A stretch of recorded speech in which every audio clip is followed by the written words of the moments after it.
makes a special guitar, or what I focus on that I define as unique world-class instruments that contribute to the conversation of the guitar.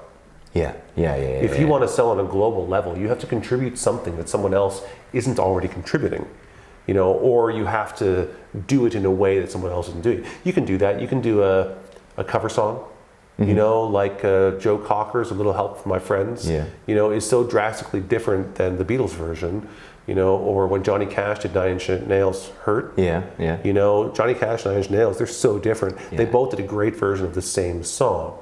Right, and so you can have guitar makers who do a really great cover song to the point where now it's kind of their own thing, even though it's doing someone else's, based on someone else's work.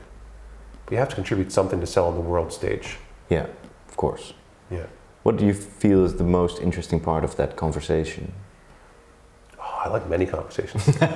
To me, hell is being trapped in the conversation with one person, in a conversation that never changes. You talk about the same thing that goes nowhere forever, eternity. That's the ultimate hell.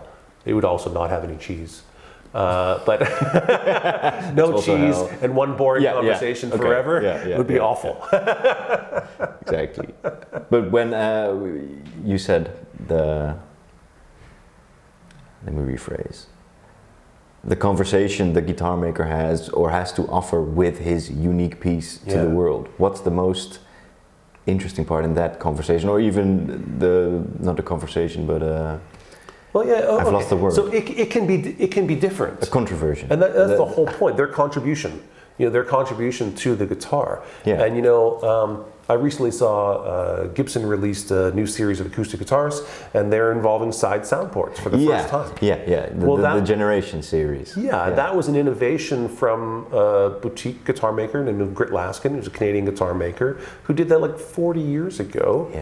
And it's taken 40 years. Now it's pretty common, right? I mean, you probably have maybe dozens of guitars in your shop right now by different brands who all have this. McGreevy has it, Ryan has the flutes, which is basically the same idea. And so that's one of the things that Grit contributed to the guitar world, you know. And so sometimes it's an innovation like that. Other times it's a perspective. You look at someone like you know, I don't even need to name people on our tour, you know, I probably should, but if you look at someone like a James Tressart, you know, he's made iconic shaped instruments that were made famous by Fender or Gibson or someone else, but he made them in his own way. You know, he made them with metal bodies and rusty and necks. You know, I've been to his workshop / house in California, and you know, we go in the backyard towards his workshop, it's behind his house, and there was like alligator skins in like children's play pools, like rehydrating, you know, so you can stretch it on a guitar, you know, and there were guitar parts just laying around the backyard getting rusty, you know, because that's his thing, right? His thing is these rusty parts, and he's like an impressionist. He takes a famous design, but warps it all up. He gives you a new perspective on it, and that's what James contributed to the conversation. And anybody who's making a metal body guitar that's kind of relict or kind of a little bit rusty and aged looking is now viewed as influenced by James Tressart. You know, and so that's something that he contributed to the conversation. You know, and we can go on and on about what that is, you know, whether it be the iconic sort of instruments that you might talk about with a Blackguard Telecaster or a Dreadnought or something of the sort.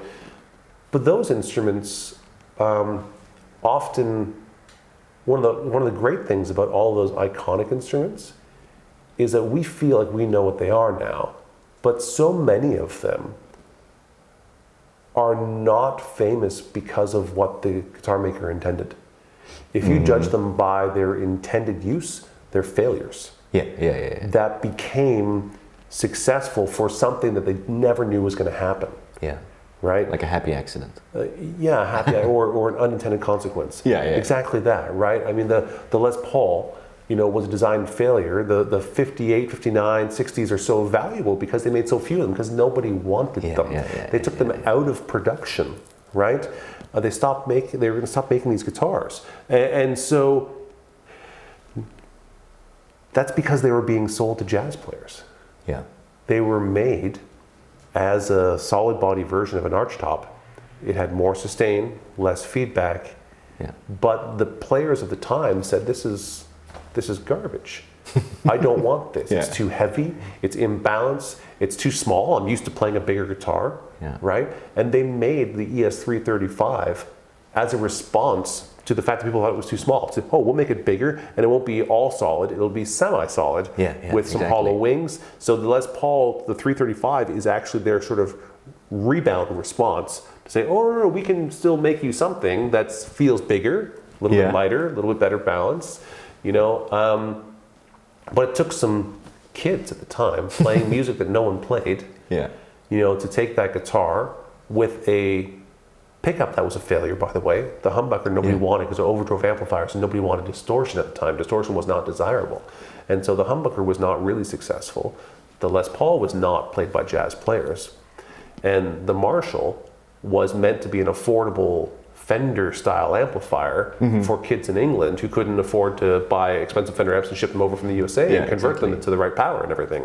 And so you take the design failure of the Les Paul with the design failure of the PAF, the design failure of the Marshall, judging them by what they were intended for. Because the Marshall doesn't sound like a Fender, right? No, if you're trying to make a Fender in England, you didn't do it.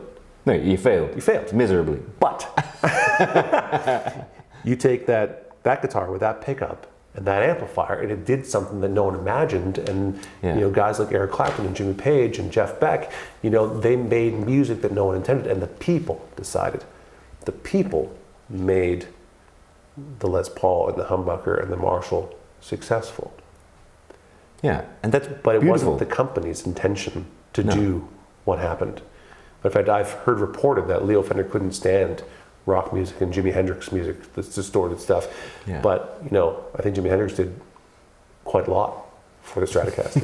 I think he did as well. Yeah.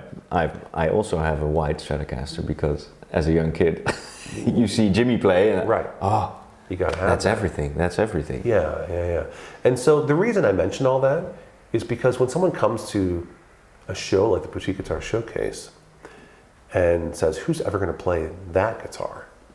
Well, the point is, that's what we said about all the guitars. Of course, yeah. And we didn't know. And right now, what we see is what is popular, is being accepted by the majority of people, is what most guitar stores are full of, because that's what most of the market is buying. It's become normal, right?